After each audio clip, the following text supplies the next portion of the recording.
What's going on, everyone, and welcome to Method in the Madness. This is the podcast that not only delves deep into design and creativity, but also leadership, productivity, and personal development. And this is episode 18, where I get to sit down with David Duke, who is the founder and CEO of Street Soccer Scotland and the Change Centre. And David has an insanely inspiring story. Not too long ago, David was homeless, living on the streets with an alcohol problem, but it wasn't until he saw a poster advertising the Homeless World Cup that actually gave him the motivation and confidence he needed to help improve his life. And in 2009, David started Street Soccer Scotland, which is a non profit social enterprise that uses football to help create positive change in the lives of socially disadvantaged adults and young people, just to kind of help them improve their lives, just like the game of football did for him all those years ago. Now, today, street soccer has grown to be an absolute global success and touching and improving the lives of thousands. And it was great to kind of sit down with David, and he tells us his inspiring story and the origin story. And we also discuss other really important topics such as stigma, reducing stigma, and mental health issues, which at this time of year I think is a message that we could all do with listening to. And of course, this episode of the podcast is brought to you by Dingy. And Dingy is insurance for freelancers by freelancers, and they are on a mission to make insurance cheaper, faster, and more importantly, fairer. Their groundbreaking approach offers flexible, pay-as-you-go business insurance exclusively for freelancers, which is all done through their simple and very nice-looking app. And with that, you get insurance that you can turn up or down, on or off 24/7, meaning you only pay for the coverage you need. You're charged by the second and it's billed in arrears. There's absolutely no fees. There's absolutely no admin charges, and there never will be. And you can get a quote in 40 seconds and you can have your policy set up within 2 minutes. 2 minutes and you're good to go with only answering 8 questions, which is an absolute bonus. Their insurance is not only tailored specifically for freelancers, but Dingy also support freelancers groups as well as charities with the aim of improving freelancing and the world in general. So please visit the following link today and you can get your quote in seconds. So head over to getdingy.com/MITM. That's getdinghy.com/MITM. Like I keep saying, these guys, they're absolutely amazing. It's a fantastic service, and it's not just for creatives either. So by all means, go and check it out. But without much further ado, I'd like to welcome Mr. David Duke to Method in the Madness.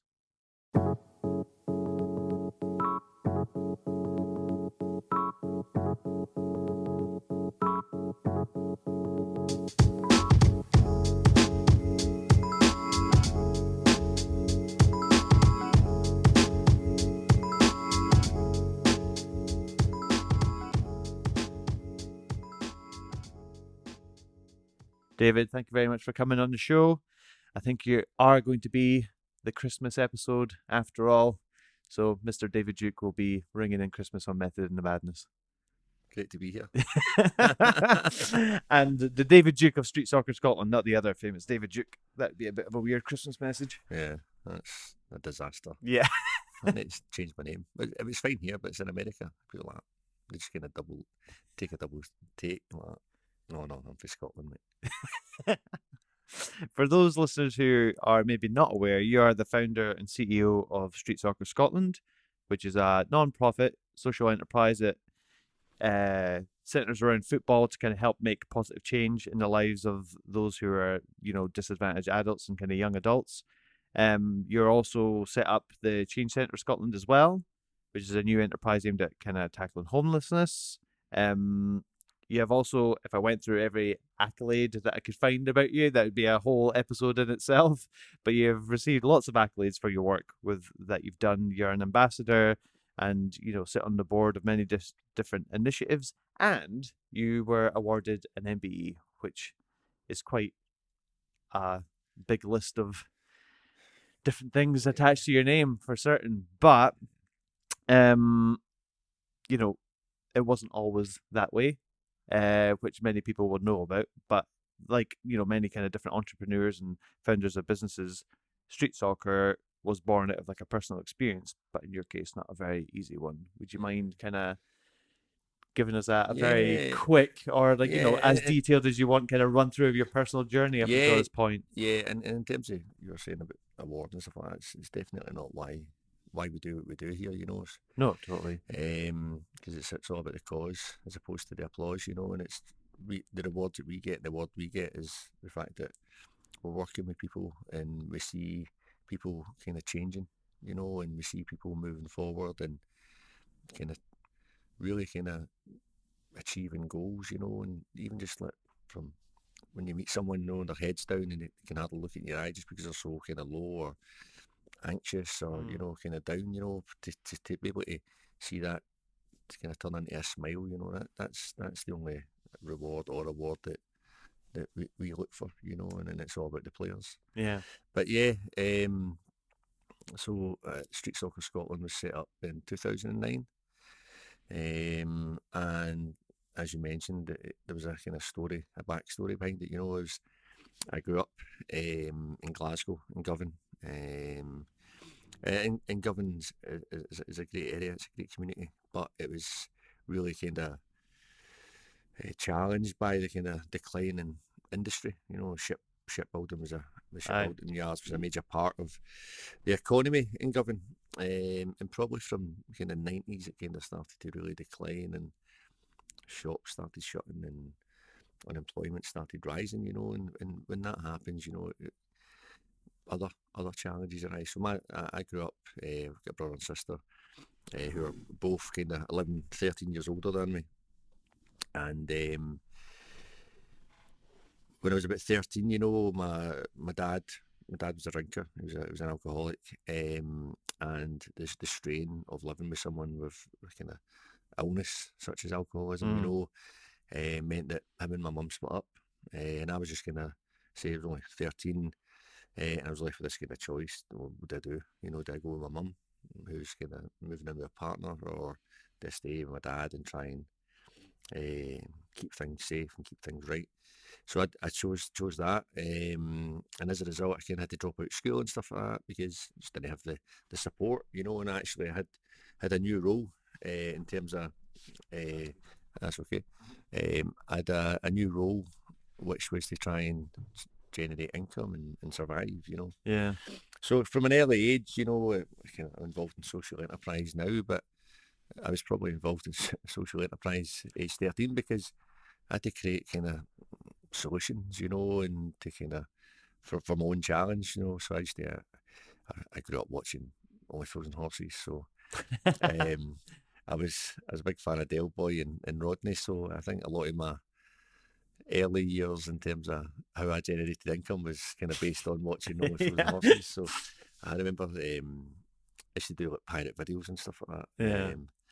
And it made a good income, with two video shops in Govan, the Global Video. This is showing my age now, isn't it? Global Video and Azad Video. And I remember just saving the money I had up and bought two VCRs. And just in case I get arrested for this, I was a child at the time. Yeah. But no, I had two VCRs. And I used to do kind of pirate videos and stuff like that. It was survival. Yeah. How old were you roughly around I then? was 13. Fuck. But then you kind of learn quickly kind of business concepts such as supply and demand. So I always remember that any latest release that came out, they'd only have ever two copies. So I used to go in and rent both of them and then circulate 10 non-originals. Because everybody was dying to see Beverly Hills Cop 3. Yeah. Do you know what I mean? But I mean, I laugh about it now, but it was survival, and kind of used to kind of go up to the Rangers Stadium, which broke my heart because I'm a Celtic fan. But I used to go up there, and some of the kind of guys who had kind of corporate hospitality used to give us tickets and stuff.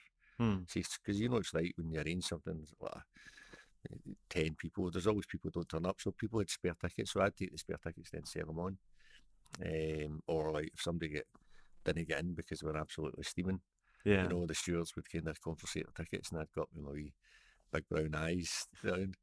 Oh, my Gift of the gab. my uncle's in there, no, I've not got a ticket. And then I go away and sell it. Do you know what I mean? But it was survival, and I kind of that's what I kind of grew up around, kind of having to survive and being very aware of what's Mm. going on, because like, and even today, people, you look at kind of EQ, emotional intelligence, it's a lot of that stuff's learned because it's kind of, you have to be wary of what's going on and being ready to act quickly, in times of crisis or danger, but I still, I mean, I enjoyed my childhood as well, it's like we still kind of had fun playing football in the streets, and that football was always my thing, I Mm. played at the school level and youth level and stuff like that, and I was always kind of a regular or a captain, and I think probably because I was a talker as well, and I was about No 6 foot, kidding. and I was about the same height as I am today, So wait, like put him at centre half, he's 6'2", but so yeah, so I did that, but then as I say, once you start hitting 16, 17, and you start to see kind of friends, people you knew going to school, all start to progress and kind of move on to whether it be college or um, kind of education, kind of Uni or apprenticeships whatever, and stuff yeah. like that. Everyone was starting to move on, and I was kind of just stuck, and I wasn't allowed to sit my exams because I never attended school enough. But so, but I was quite bright at school, because it was like second year by the time I kind of really kind of stopped going. But I was in the kind of like the top classes. I was always a kind of high scorer and kind of class tests and all that. But as I say, there was other things that were more important. But when I was 16, uh, I think the exams came out in, I think it was like August or something, or September. So what I did was towards the end of summer, I just walked around kind of asked to see like get into like there's a place called Swift Autos, which is a big kind of, they hired vans and trucks and Right, cars. okay. So I was just walking in and asking for the manager. And I was only 16. I was like, can I speak to the manager? And he's like, yes, I'm looking for a job. I want to be an apprentice now. But I was doing it because the exams weren't out yet, so they couldn't. Because normally you'd have to get like a 1 or a 2 or a 3 to get an apprenticeship. Yeah, yeah, yeah. So I was like, oh, I am expecting at least a 2, probably a 1. So you just kind of and hoping that I would get in before they actually asked. Yeah. So I actually started. So that day, I took my wee pal round because he needed a job as well because his mom was giving him a hard time because he wasn't working. Mm. So me and him went round all these different places. And I was just walking into companies like that. It doesn't matter what it was. So I ended up. I got the apprenticeship, but that was like 4 weeks after the initial kind of walking around. But actually, in the meantime, I'd got a job selling kitchens and double glazing round the doors. So you can imagine, like 16, this wee guy pick up and chap your door. It's like, oh, hello there. Would you be interested in a no obligation, like free quote and design for your kitchen? Yeah. There's a company called Space Kitchens and Weather Seal Windows. So the kitchen was the main one you were trying to sell. But then Yeah. if like, oh, I just go on your kitchen, I'd turn the back. How long you had those windows for? It's just and basically my job was to kind of get people to get in for that. Like, so I was kind of the one before the salesman. So I was Mm. getting the salesman in to do like the drawings and stuff of what their kitchen could look like, Yeah, and yeah. like that. But it was no obligation, and I got a tenner for every one. So I did that for a while, and then towards the end, I was just saying to people, "Was like, going to just take an appointment, and what do you see the day before it? Just cancel it," because I knew I was leaving. But but it was a good laugh. But it was weird because I was like, even without doing it, I was quite good at it. Yeah. So I had like 35-year-old like proper salesman like, Yeah. who's this? Struggling Who's to this? meet their Who's this quota. wee bam? You know what I mean? Because they had these like, it was like what you see in the telly, see like all the names and like the targets and all that, and like Yeah. the wee kind of gold star for every. But it was good, and actually I was making like, I don't know, say 200 quid a week, and then I was going to this Decent apprentice. money for a 16-year-old back then. Like, Well, aye, but the apprenticeship was like 40 quid or something. I think it was like 43 quid a week. It was like the old skill seekers, but I kind of wanted to do that, and mm. so I did that, and you can imagine working in a big garage, where that so I ended up a panel beater, apprentice panel beater, and Aye. then the spray painters, then you had the mechanics. So there's probably about 30 or 40 tradesmen in this big workshop floor. But it was just like, you can imagine some of the stories from Yeah, the there, banter and stories. Sink or swim. Aye, because I was kind of, I was quite up for a laugh, but I was also very gullible. Yeah. Do you know what I mean? And I mean, aye, there's many you could talk for about an hour with in there, but again, it wasn't paying enough. I done it for about a year, but the money side of it and all that, and then I was just kind of sitting there, kind of rubbing catalloy, kind of rubbing down transit vans or getting locked in vans because I was trying to do the rewires and the electric central locking, and I'd always get locked in. So I was like, this isn't for me. I'm not good at this. I actually get locked in a van for a full night in the yard of this big yard. And do you remember Vendor Pack? So remember before they were like the first kind of vending machines. Okay. So they had these vans, big green vans, and when it was if a van has an accident, all the stock in the back has to get flung out. Okay. So you can imagine me. It was like I felt like Charlie in the Chocolate Factory because it was like Maltesers, Twixies, cans of ginger, packs of crisps. I was like, oh, brilliant. So I'm sitting there eating it whilst trying to fix this central locking, and I ended up locking myself in it, didn't I? And I couldn't get out all night. So I'm just sitting there like that. At least you had plenty of food. Well, but like, by 2 in the morning, there's only so many packets of Skittles Twixes you could eat. and McCoys you can eat, but aye, no. So I did that, and then I kind of broke away from my dad. Sorry, I went off on one there, but No. I broke away from my dad, and because I just kind of felt that I had to kind of no, it was the relationship was becoming a wee bit difficult, just because I was trying to kind of move on and do something. So we kind of went our separate ways, and about a year later, I get a phone call to say that he'd been found dead, and obviously through illness. And I remember kind of just feeling a bit numb, because like my mum was blaming herself and all that kind of stuff. But anyway, so I kind of carried on, as if nothing had kind of happened, and then just slowly but surely over kind of course of a year, everything unravelled, and not turning up to work and seeing a lassie, and then because I wasn't right, I hadn't grieved, and so my mental health Hadn't actually dealt with it. hadn't dealt with it, so you start looking for crutches. So I was drinking loads, and I was kind of going out with my pals, just trying to forget, and then once you were scared to be yourself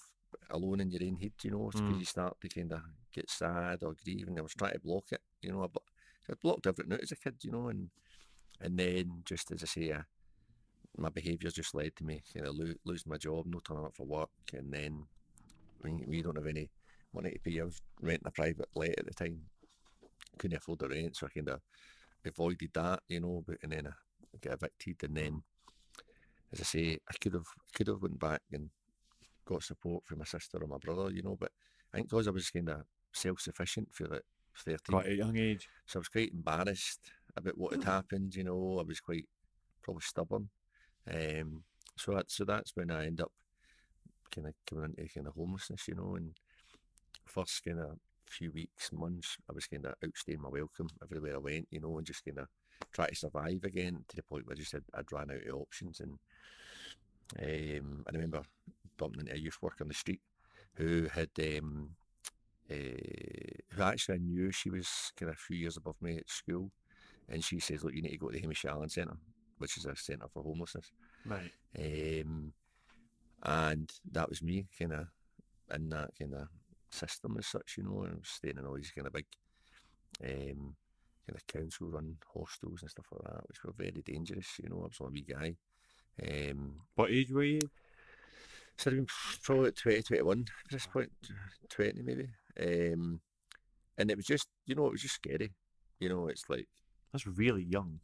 Yeah. And today, we've got kids younger in situations, thankfully. A lot of the kind of council run hostels and stuff have been shut down now in terms of Glasgow and stuff like that. But it was just, it was an existence, you were kind of just trying to see out the day. You're trying to kind of survive the day, in the safest possible way, but just kind of any kind of self-esteem, hope, self-worth was gone. There's nothing, and it was a really kind of dark place and a lonely place, because actually the only socialising options I had would have been either to probably go drinking or take drugs or whatever, so you found yourself kind of isolating yourself. So about maybe about a year and a half, 2 years into that, I'd kind of not about a year and a half of kind of that kind of going hostel to hostel.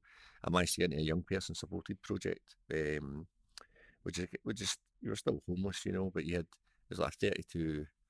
It was like this. It was run by charity Quarriers, and it was like supported accommodation. So you had your own kind of self-contained space, you know. So you had Yeah. your own cooking facilities, your own washroom, because you were sharing everything. Yeah. So you had to share like I think there was a full floor, maybe 32 people or something to share cubicles and shower rooms and stuff. It was just madness, you know.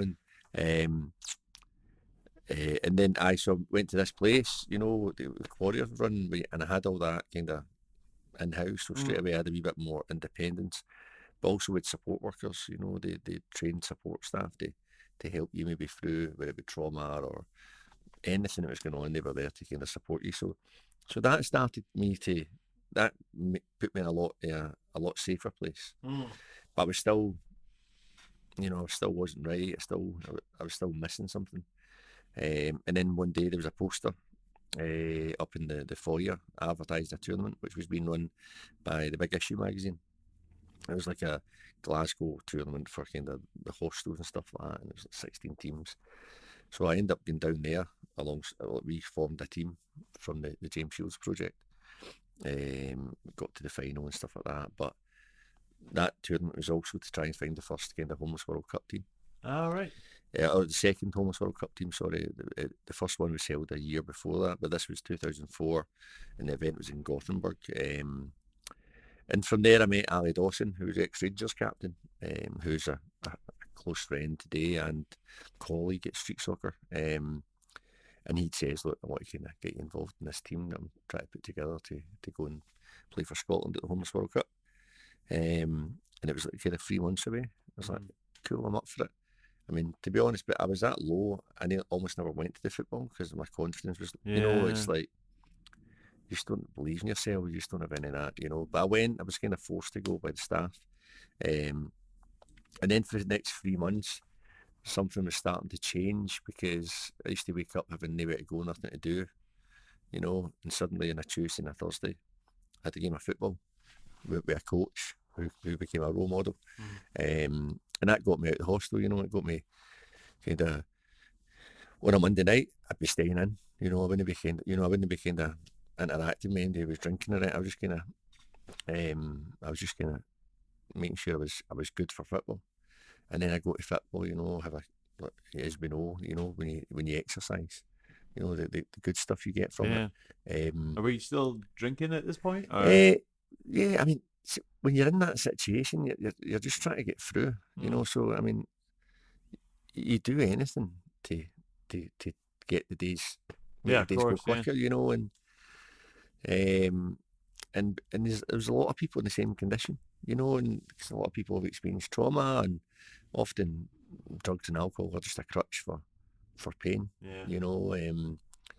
So yeah, but what it gave me is a focus, you know. So as I say, Monday night I wouldn't be drinking. Tuesday night I'd be recovering from football.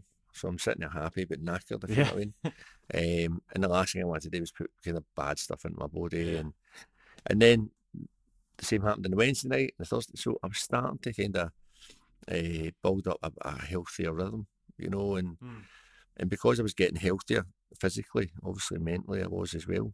It's all part of the same thing. And that just started me to find a wee bit of belief and just be a wee bit more kind of forward looking, you know, because everything was always just about the day, you know, and I couldn't look forward, but I started to think, well, what is next? And started to think, right, where am I going? What am I doing? So I did that for the 3 months, you know, and on reflection, I can see the difference it made. And then we went to the tournament, had a great time. And I got to the semi-finals, lost to Italy, the winners. But it was great, you know, it was just good to meet people from all over the world and, you know, share stories and stuff like that. But the biggest Was that thing... quite like a surreal experience for you, considering what had kind of like come prior to that, and then you're getting like flown to Sweden to play football. I know it's in the Homeless World Cup, Yeah, but yeah, even yeah. so, No, like, it it must have was. been like, what the fuck's going on? I mean, to be honest, like, when I first seen it, I was just thinking like Swedish lasses and all that. And honestly, you should have seen it, because I was like, Brilliant. back then, obviously, as you can see, I've not got it now, but I had like long hair and all that. I was like kicking about like, well, I thought like Antonio Banderas, how long I was going to I've arrive. been there as well. I was going to arrive on my horse and all that, but no, I had long hair. No, but to be fair, it was more actually. It was more just meeting other teams and stuff like that. Kind of. It's not often you get to meet people from different. I mean, I befriended a wee guy, Johannes, who I met up with again in 2006. But he was a goalkeeper for Namibia, and I remember kind of just him kind of talking and sharing his story and stuff like that. And I actually felt a wee bit lucky, see, like, because I was like, for a country where there was albeit it could be a lot better, but there was a welfare system. Yeah. Where I got benefits and housing benefit and all that. And if I was sick, I could go to hospital. If I wanted to get educated, I could go to college. And this wee guy, bright lad, good wee goalie and stuff like that, lovely boy. He just never had those options going back home. So I remember wee things, just thinking, I'm actually very lucky, because you're in this situation. We're in the situation I was like, I've got the worst life ever and blah blah blah. But when I started to compare it to others, then I actually say, well, what you're going through is tough, but there's a lot of other stuff happening. Yeah. So, but then when I came back, it was all the football stopped. So I was kind of at this kind of point, this kind of fork in the road, because like there was no more football, because that was just a thing building up to this football team. Right. Okay. And spoke to my support worker, Alice, and she says, look, you need to keep doing something. So I started volunteering with a kids football team, Moss Park Boys Club, and that gave me my purpose, that gave me my structure, which I had the kind of 2 days a week. The 2 days a week became Monday, Wednesday, Friday nights out coaching kids football, and taking the team on a Sunday, and those wee things, it's like, I mean, volunteering, being able to go out there and wear the kind of local team tracksuit and become a coach, so I was working with 20, 30, kind of 12, 13-year-olds, and they kind of looked up to you and respected you, and I was actually forming relationships with other coaches and the parents and stuff like that, and I actually felt part of society again, and I actually felt I had some worth and something to offer, but actually on reflection, those kids gave me far much more than I ever gave them, just because it gave me my self-esteem and my self-worth, and started to believe in myself again. And then I got a house. So the World Cup was I think it was the August, and I got a house in April after it. And normally, so the biggest challenge if you came from homelessness is kind of maintaining the house and stuff like that, keeping that. But often that comes because you don't maybe have a life outside the house. Right. Well, in my experience, everyone's different, of course. But my safety net was my network, whether it be Ali, who I was volunteering with elsewhere, whether it be the coaches, the people that I was kind of surrounding myself with, became that support network, and I had a life outside the house, so I had that focus and that structure, and then from there everything just started to kind of start moving forward. Went to college, trained as a community worker, so I got a kind of HNC, working with communities, which allowed me to get full-time employment in kind of the community, or the third sector. So started working with the Big Issue Foundation, and then the Big Issue magazine as well, supporting vendors and working with vendors. I was doing youth work at night with the council, got into some kind of Castlemilk and the Gorbals and stuff like that, and just working with kind of hotspots that the community police had identified where there had to be some sort of intervention to try and keep kids safe and keep the communities safe. So we used to go out Thursday, Friday, Saturday nights. I'd go in and do like football sessions and all that in the communities, and then I was doing a bit of coaching at the weekends, just kind of basic football coaching. And then I did that for a few years, and then I just kind of always had that. It's weird. So like, Street Soccer was set up in 2009, but I'd set up my email address, or kind of one of these kind of Google Yahoo account type things, and it was like Street Soccer Scotland @ That was in 2006. That was like 3 years Prior to that, almost. before that, and lots of things happened. Years after, I became the manager of the Homeless World Cup, and then obviously Scotland won it in 2007, which was amazing. Just working with a group of guys who would go in and win in front of 3,000 fans in the centre of Copenhagen. It's in front of Crown Prince Frederick and all that. These 8 guys from Scotland, all different backgrounds, all different stories.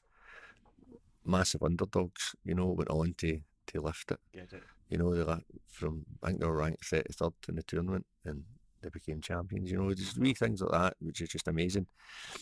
But I think I always kind of used to walk through the town because I was based in the city centre with my kind of day job, and I've seen the kind of same faces that I'd seen when I was in that situation and going through, and I just thought, if only there was something we could do to kind of, and it wasn't just about football, it's just about give people a wee bit of belonging, a wee bit of, because life's safer when we're surrounded with people, and life can be a lonely old place, especially in the age of technology and where interaction can often be through a screen, but we need to kind of bring that back, and create spaces and opportunities for people to connect and be together, and that's where street soccer came from. When I look back at what worked, it was that kind of having that somewhere to go and somewhere to be. That was a key part in my own development. So I quit my job, my full-time jobs in Glasgow, and I'd set up street soccer kind of in Glasgow and kind of Edinburgh at the same time.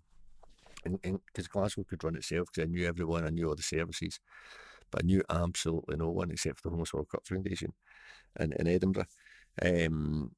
So I moved there and just to try and kind of get something set up there, and I kind of used the end of somebody's desk. Andy, who works here now, actually, I used the end of his desk, and I just kind of started to go out and meet people and go around all the hostels and doctors' surgeries and mental health clinics and stuff like that, just kind of talking to people and saying, look, do you like football and all that?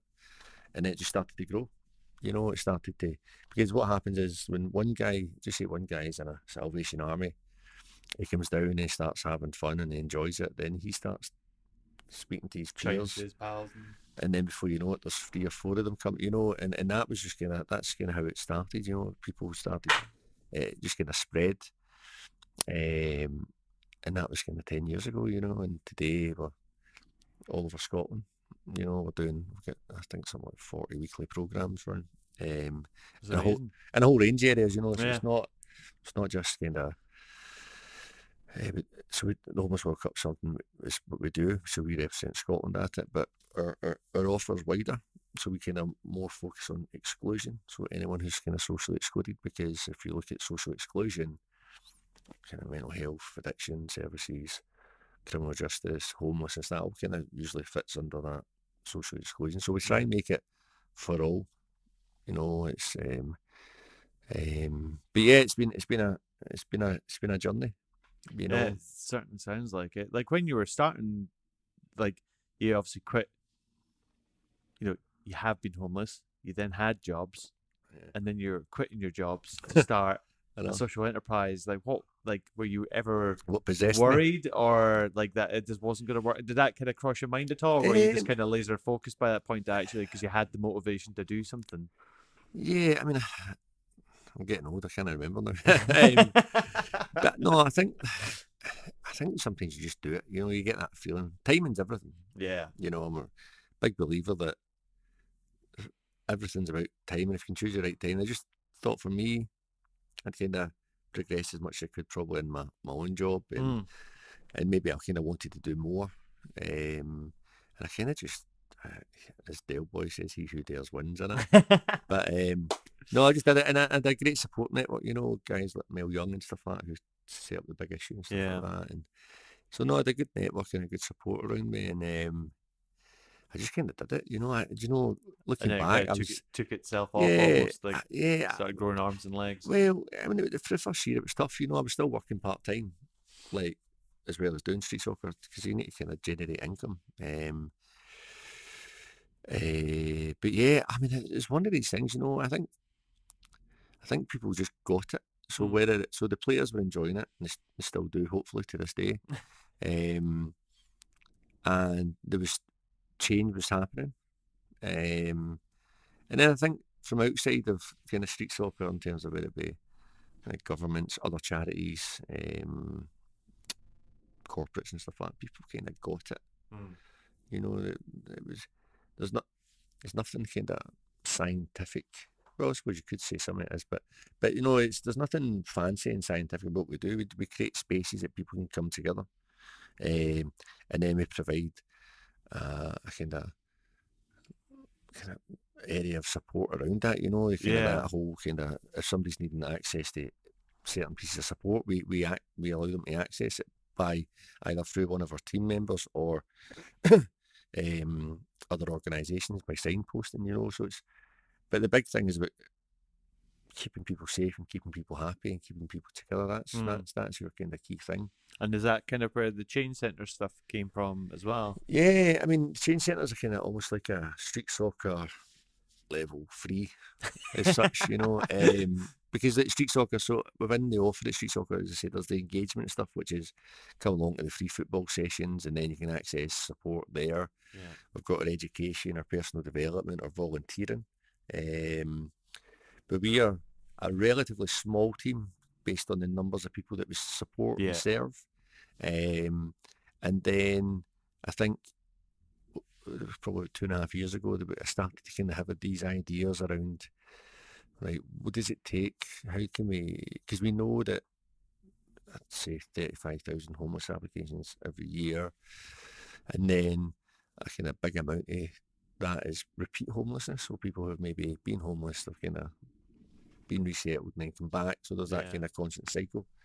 So how do you kind of break into that, you know, and try and when someone gets an offer of kind of secure housing, you know, and long-term housing, how do you put the things around it to make it sustainable, you know, and that's where the kind of change centre kind of idea, because there's only so much you could do at street soccer. So everything we've always done at street soccer or change centre is always around 3 key principles: security, relationships and purpose.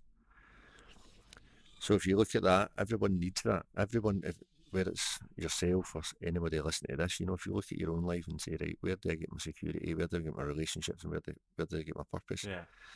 If you remove one of them or 2 of them, everything falls down, you know. And if you think about some of the people that we're supporting, you know, or we work with,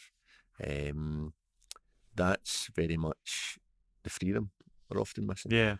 So it's almost so. And if you look at something, when a lot of people that I've kind of befriended or worked with or known, when you look at their journey, and probably my own, into homelessness, there was that lack of support behind it.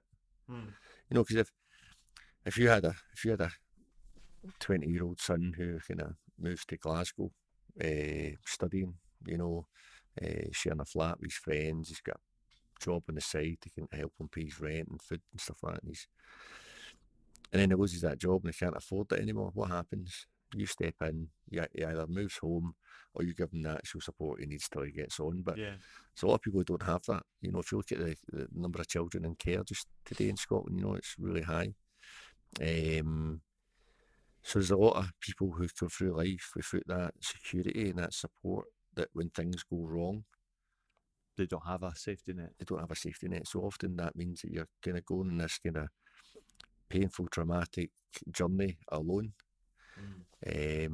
So what we try and do is reverse some of that back into people's lives. So when they kind of go to kind of move on from it, we create these support networks. So Change Centre is very much about, it's all about personal development, self-management. You know, it's about providing some one-to-one support and kind of key things around what they need to kind of maintain a house, but then most it's all around kind of group-based support.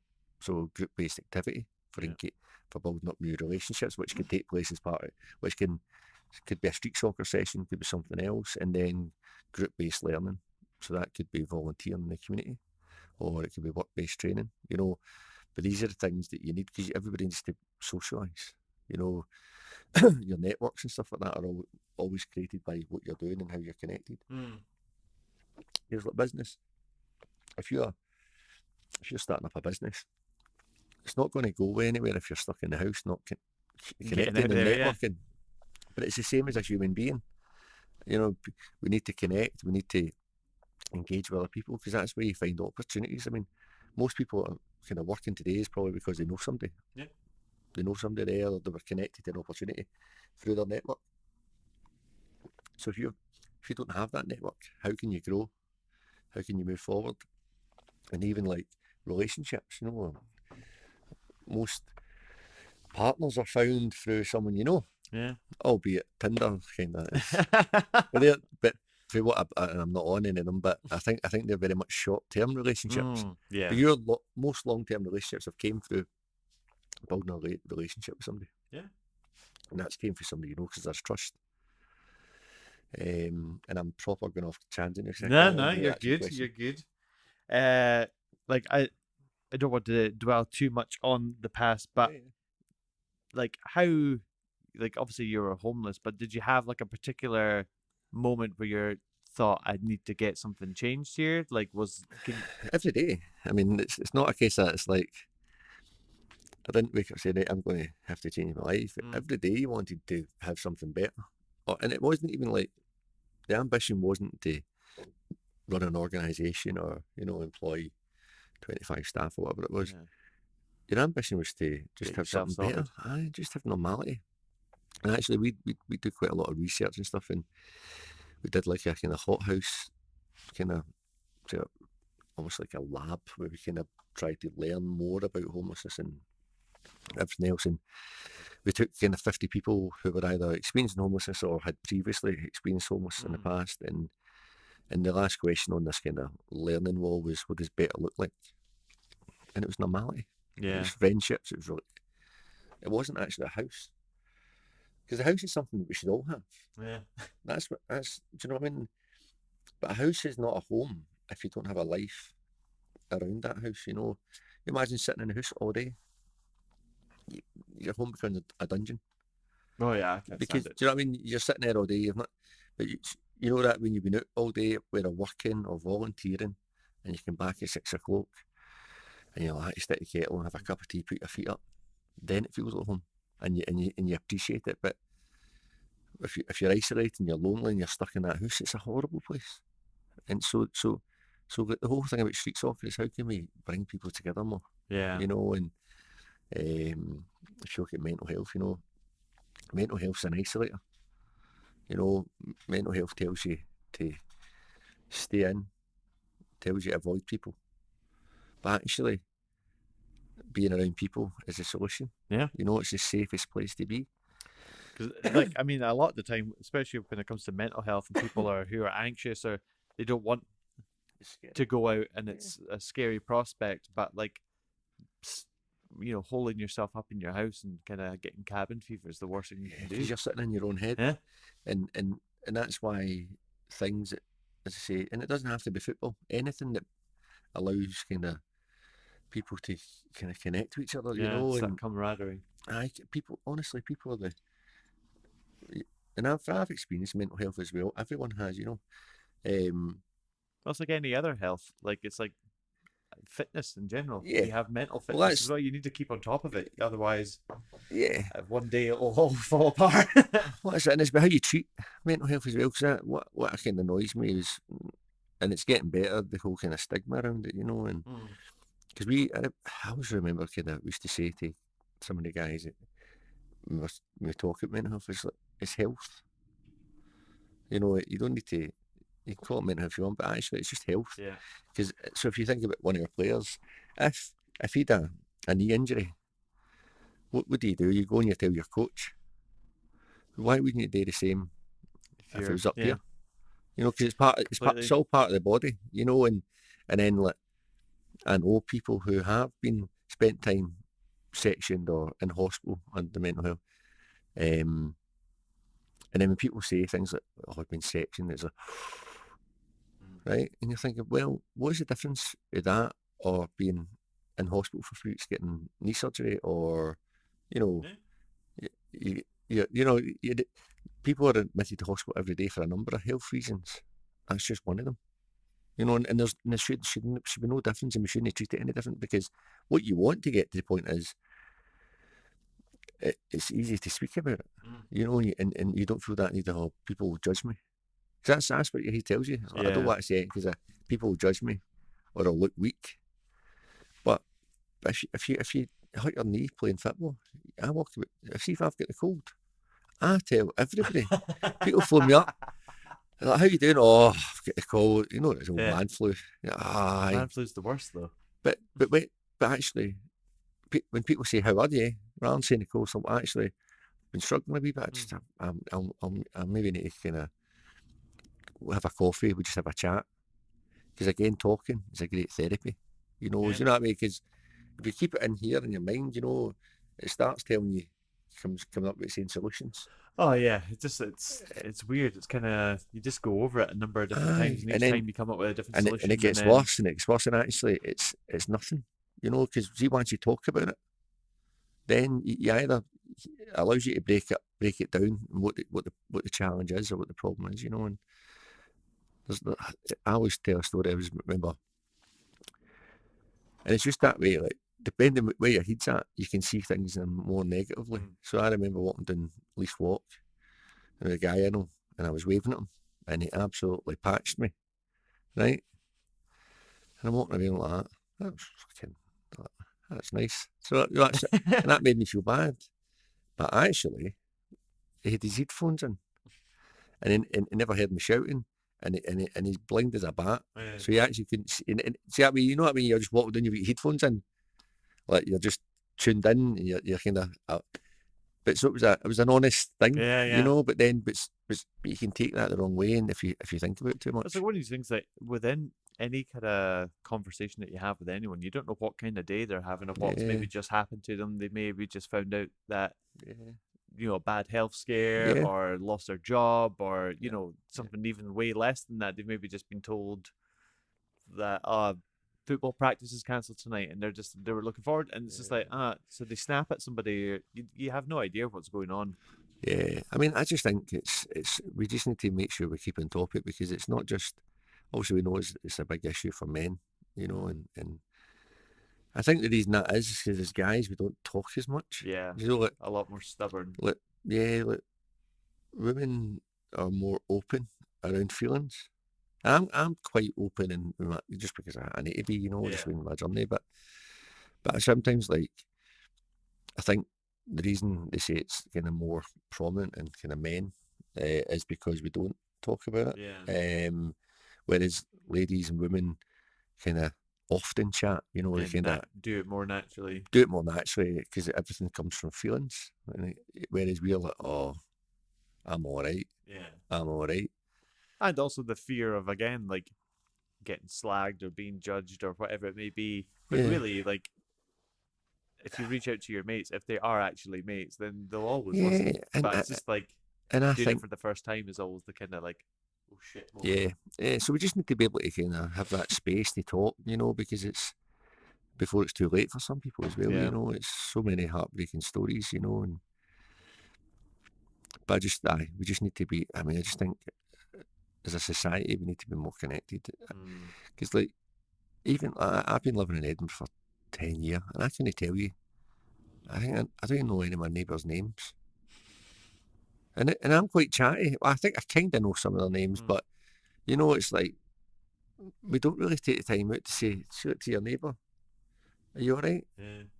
You know, and have a proper gab. Have a gab, or see growing up, right? You always knew. So like, I don't know if it was yourself, but see if somebody lost their job, like if wee Jimmy lost his job at the Yards, people would come up and make sure he was all right, or.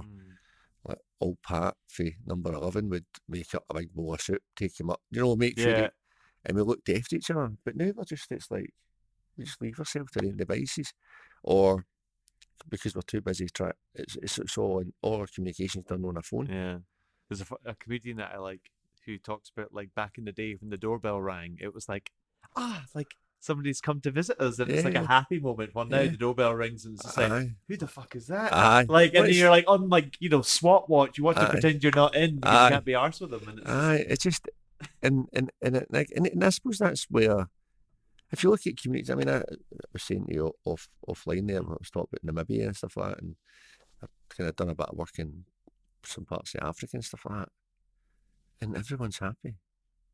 Yeah. Like, the families are living in real poverty, but you know something? They're a happy nation. Yeah. And do you know why? Because they're a connected nation. Mm-hmm. You see it, you see the Communities and kids are always playing, families are singing together, eating together. Sometimes they have to, and it's more economic. But because they're together, it just brings happiness, and we're just kind of, I don't know. no, I like could talk about this all Jeremy day. Warner from Power of Life, who was on the podcast a while ago. He was the same. Like when he's gone, because like for every battery pack that they sell, they donate a solar lamp, and he's like, everyone's under the impression that they're like over there miserable, and they're not. They're like way No, happier than we are. totally. And then it's only when you go there you see how much of a community there is around one simple thing, like a meal or dinner Game of time football. or whatever it may And, be. and even that as well. I remember, like, as a kid, we used to play football every Sunday, and it'd be like the dads, the brothers, the youngest brother, and it was like 30 aside on this big Patch of patch of grass, just like, and it like trees scattered, so you had to watch because somebody tried to cut into these big stubs. Yeah. The amount of times I've kind of been running and I've not seen it, and I've like, dushed my toe. But we always on a Sunday. Do you know what I mean? Everybody together. Don't see it now. Yeah, and also what I always like, you see these. I mean, there's a couple in Leith as well. Like these basketball courts are also football pitches, and they're always empty. Yeah. There's never any kids in them. No. And like they do. There's probably no ball game sign next to it. Yeah. And it's like one of these things. It's like they put them in to try and encourage it, but it's just. I was at a thing. There's a great community project in Leith called Leith Eats. It's a kind of community food program run by YMCA, and I was there last Wednesday actually, and it was great. It's just like families and kids. Sadly, a lot of the kind of coming together is because of maybe poverty and stuff like that. Yeah. But just think how happier we would be if we all had that space.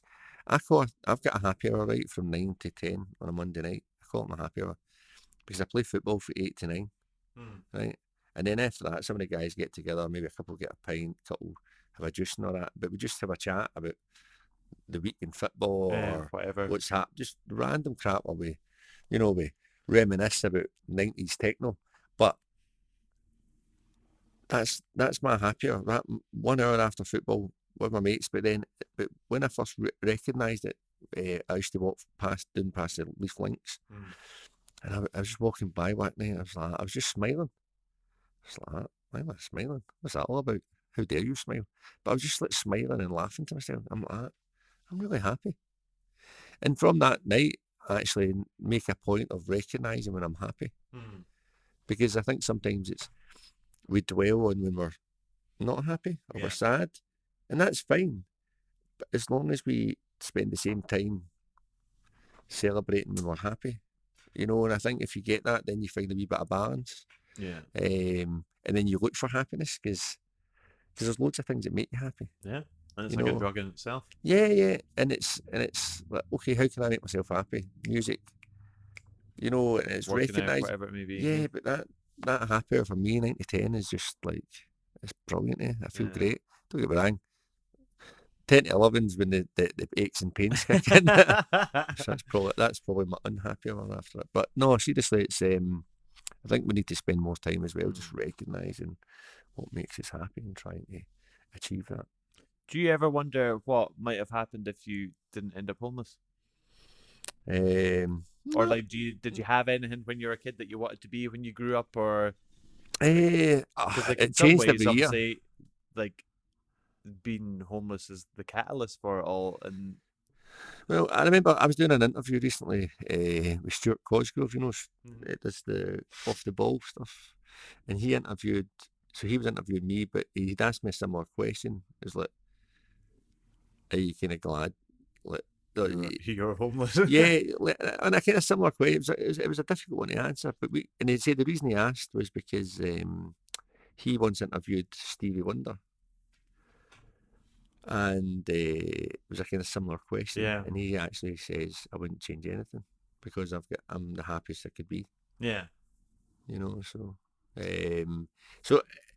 you know, you don't know Yeah. because everything happens for a reason, you know. And my journey, obviously, I mean, there's been really difficult times, you know, and you still sit with that, you know, you still sit with various parts of trauma, but you manage it, you know, and Mm. you kind of you move on and you try and basically what I've tried to do is use all the negative experience, use that as a way of understanding what people need or how people or you know kind of where people are at because it's easy to think, you know, oh, I'm going to create this thing that's going to help people just because you think that's Yeah. what people want. So I think part of the benefit of my experience has been the fact that and everyone knows what homelessness looks like, but they don't know what it feels like. Yeah. So you can create things based on how things feel, and often that sadly you don't see that. You see these kind of daft ideas popping up around how to help things, and they're just you know they're so far off. Yeah. Um, so I think that's one of the benefits for me in terms of just being able to use that experience The and first-hand experience. yeah, and just kind of trying to channel it into basically what people need, you know, or what you think, and then you do that also by having a good relationship with the people that you support and the people that you serve. Mm. Uh, I was saying to you like off air before we started that I was looking at a video on the Street Soccer Instagram Yeah, last night, and by the end of it, I was like a blubbering mess. Because I'm a total Jesse like that. But it was like a kind of documenting the journey of one of your players, Carol. yeah, Um, and it's easy for anyone like myself included to look at that and feel good that street soccer exists. That's obviously the purpose of the video, to go, wow, like it does work and all this kind of stuff. But without yourself, that, like, who knows what would have happened to Carol or the thousands of other people that you've yeah. you've helped, kind of thing. I think yeah. I mean, How does that affect you when you obviously have probably lots of success stories of people that have kind of come to street soccer and changed their lives, and that was you that started that. uh do you ever kind of sit and reflect on that at all, like, oh no, well? not at all. I mean, Carol's the no Carol. It was Carol's work and her resilience, and it's got her to where she is. You know, she just found something that she enjoyed, which was street soccer. Mm. And actually, most of the intervention, or most of the relationships that Carol's. I mean, I know Carol. We have a laugh, you Yeah. know, but it's the team. You know, it's the guy. It's the staff in Edinburgh who kind of brought Carol in, Hmm. made her feel welcome. The players in Edinburgh who made Carol feel welcome. You know, it's part of. Uh, okay, I started it, but actually, It's I, bigger I, than you. I play an equal part like any other person in the organisation.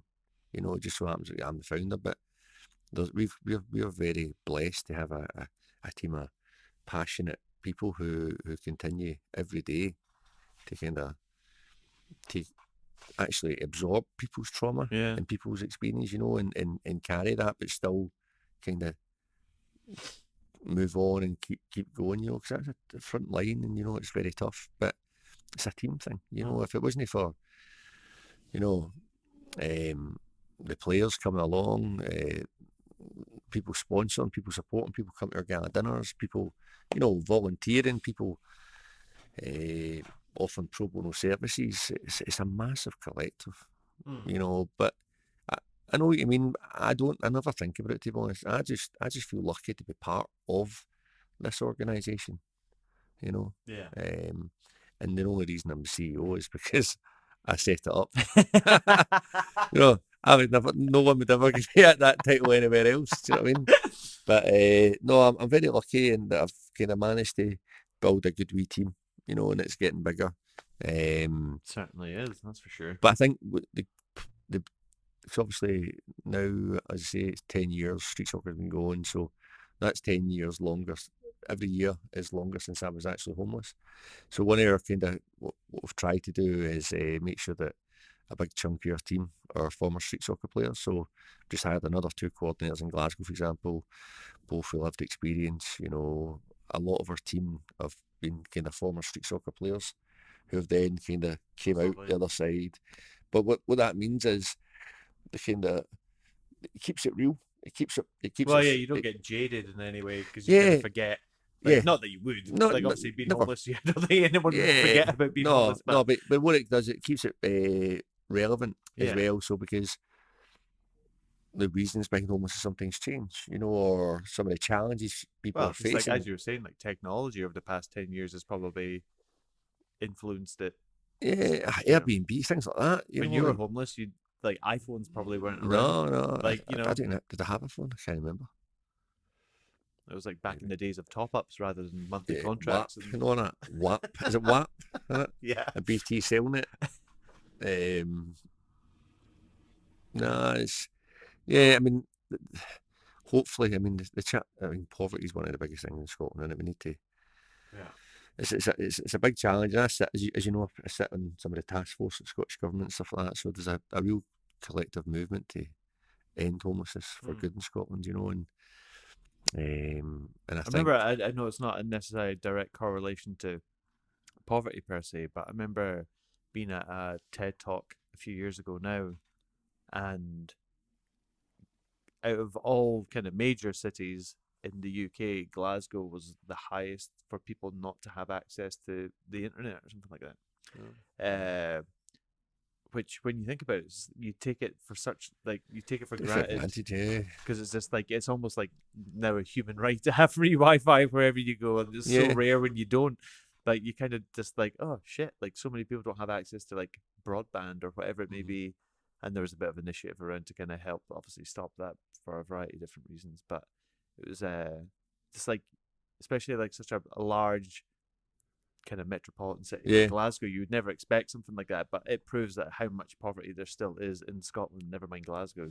yeah. I But mean, it's all throughout Scotland, child poverty is its yeah, highest and stuff like that. But yeah, again, I think we just need to all put it's like a people thing. It's not an organisation. It's not a government or a local authority who's going to create the change. It's people. yeah, It's us, it's me and you, it's your pal, my pal. We just need to start kind of creating this kind of movement where we all do things together and collectively we can start to make an impact. yeah. Because even like Carol, it wasn't just street soccer weren't the only organisation who supported Carol. There Mm. was counsellors, there was mental Sure, health, yeah. but collectively we've created that kind of safe pathway for people to move on. So it's us as well. We're working with people in recovery. Mm. The recovery community provides an element of support for people. We provide an element of support, and then we do it together. And the person has that safety and that support all the way through their journey. So yeah, so it's yeah. It's an I incredible feel like story I've though. spoke phrases. Uh, Street Soccer is obviously a globally recognized kind of organization, and you've had many support in forms of speakers and donors and sponsors and all kinds of things, even from the kind of latest and greatest living legends, as well as kind of brands such as like Nike and things like that.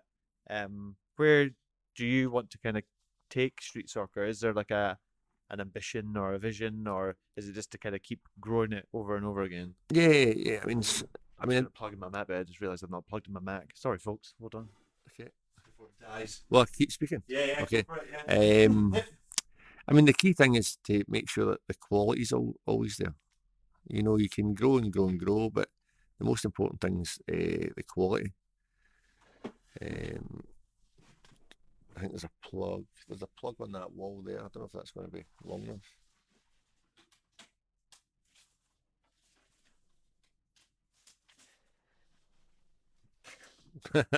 You know,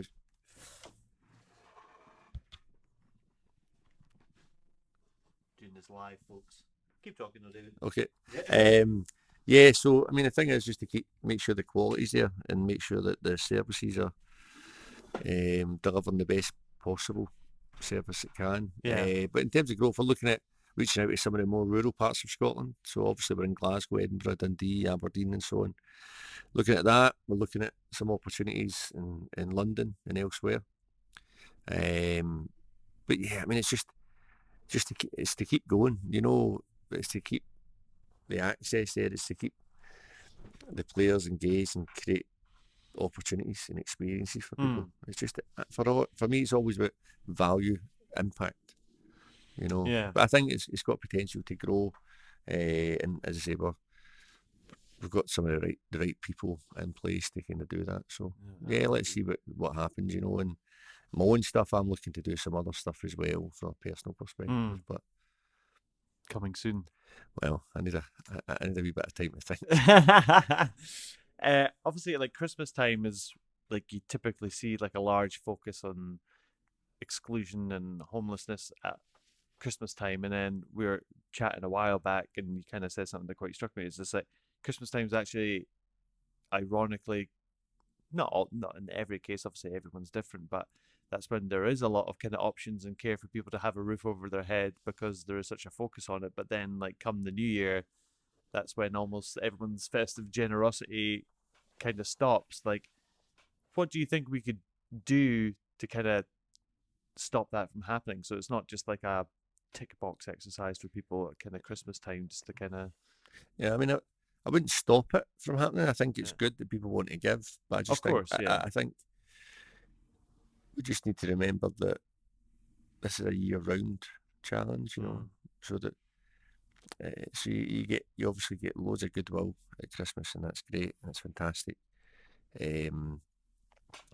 But sometimes there's a need, in terms of need, there's a greater need in January. Because sometimes there's so much goodwill that everyone says, right, I'm going to do something for Christmas, but then there's no one doing anything in January. I mean, there's services and stuff like that, and charities will still be operating, but it's about how can we do it kind of all year round, or even if we, again, talking about being collective, rather than everyone doing individual things, if we collectively got together and says, right, okay, well, we'll do stuff in the week before Christmas, we'll do stuff the week after Christmas, we'll do stuff the first week of, then you start to get real kind of impact. Yeah. But I wouldn't encourage people to stop doing things. No, of course not. I would just encourage people to think about January as well, because sometimes people get invited home, or sometimes, or sometimes like, there's more options in Christmas. We do a Christmas Day. We do a Christmas Day football party. As well. Discuss that. So tell us a bit about that as well. Yeah. So yeah. I mean, I think it's important that people give all year round. And yes, at Christmas, Christmas triggers more giving naturally, because it's that time of year and people want to kind of feel like they're doing their bit.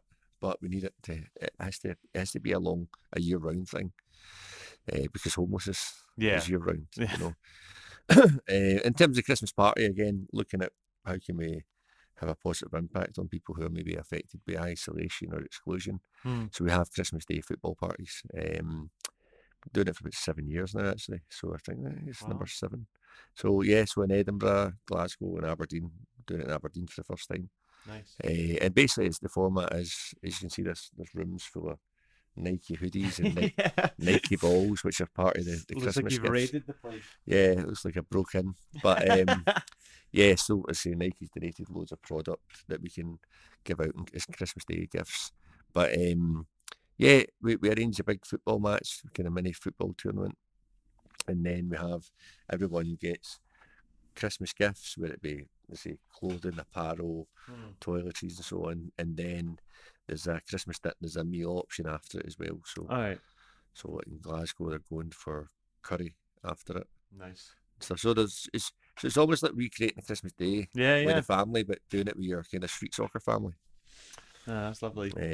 So I'll be at I think I'm at the Edinburgh one this year. Where's that? Just down at the at Leaf Links, yeah. Awesome. So it's very good. You get to get a game of football, and the players get to kick you. So it's quite good. They just take a few badges. Get their own back on them. Yeah.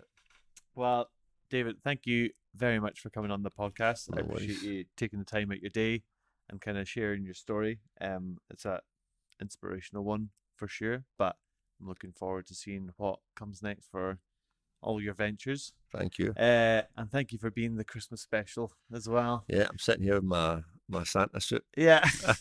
We'll get some sleigh bells edited in. Ding, ding, ding, ding, ding, ding. Yeah, as if Rudolph's landing on the ceiling. Cool. But For everyone listening at home, please get in the festive spirit yourself and head over to your favorite podcast platform and hit like, rate, subscribe, whatever you feel like doing. Share it with your pals, tweet about it, and it honestly helps spread the word of the show. You can head over to the mitmpodcast.com for more information and find out all the different episodes. And like I said, just have a great Christmas and spread the Christmas cheer. And we'll be back in the new year with many more episodes with amazing guests. And that's it from David and I. And I hope you found some method in the madness.